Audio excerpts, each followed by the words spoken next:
जब ये खबर मैं आपके लिए लिख रही हूँ तब भीषण गर्मी पूरे देश को झुलसा रही है। हालांकि कुछ बारिश हुई, लेकिन फिर धूप ने मजा किरकिरा कर दिया। एक बार फिर से गर्मी ने अपना विकराल रूप दिखाना शुरू कर दिया है। इसके बाद हीट वेव की आशंका भी जताई जा रही है। ऐसे में सवाल ये उठता है कि क्या हीट वेव से अस्थमा मरीजों की परेशानी और बढ़ जाती है।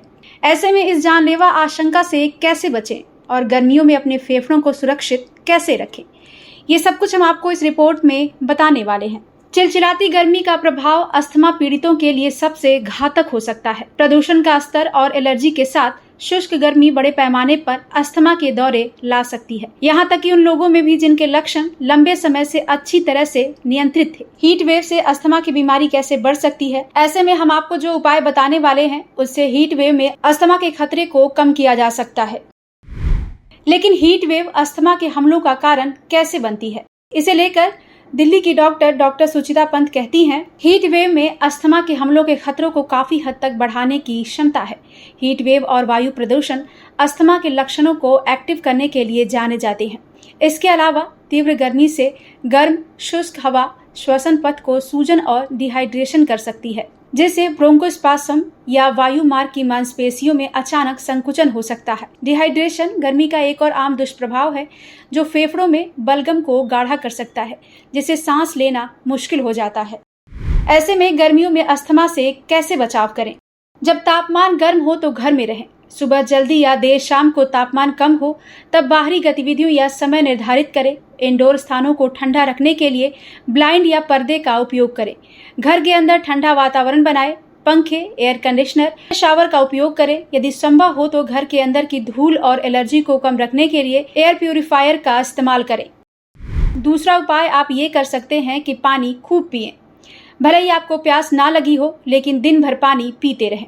निर्जलीकरण वायु मार्ग में बलगम को गाढ़ा करता है, जिससे अस्थमा के लक्षण बढ़ जाते हैं। तीसरा उपाय आप कर सकते हैं AQ की निगरानी। प्रदूषण को ट्रैक करने के लिए AQI इंडिया, सफर एयर, स्थानीय मौसम संसाधनों जैसे ऐप का उपयोग करें। अगर हवा दूषित है तो बाहर जाने से बचें।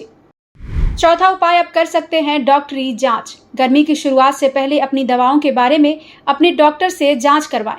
यदि जरूरी हो तो खुराक या दवाएं बदल दें, ताकि आप अधिक गंभीर स्थितियों के लिए खुद को तैयार कर सकें।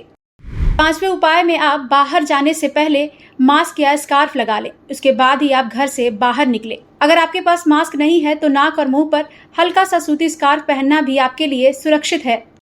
छठा उपाय आप ये कर सकते हैं कि धूप में एक्सरसाइज ना करें। यदि एक्सरसाइज आपकी दिनचर्या का हिस्सा है तो इसे घर के अंदर या सुबह करें। गर्म तापमान के दौरान उच्च प्रभाव वाली शारीरिक गतिविधियों को छोड़ देना चाहिए। सातवां उपाय आप घर में एलर्जी का प्रबंधन करें। नियमित रूप से बिस्तर को साफ रखें। हेपा फिल्टर वाले कालीनों को वैक्यूम करें और ऐसे इंडोर पौधों से बचें जिनमें फफूंद या पराग हो सकते हैं। ऐसे ही उपायों से आप फेफड़े को सुरक्षित रख सकते हैं। लेकिन आपको बता दें कि अस्थमा के रोगियों के लिए हीट वेव खतरनाक होती है, लेकिन यदि वे ठीक से तैयार और सूचित हों तो उनके प्रभावों को नियंत्रित किया जा सकता है। यदि समय रहते सावधानी और देखभाल की जाए तो अत्यधिक गर्मी में भी अस्थमा को नियंत्रित होने की आवश्यकता नहीं है। Bureau report, prime news.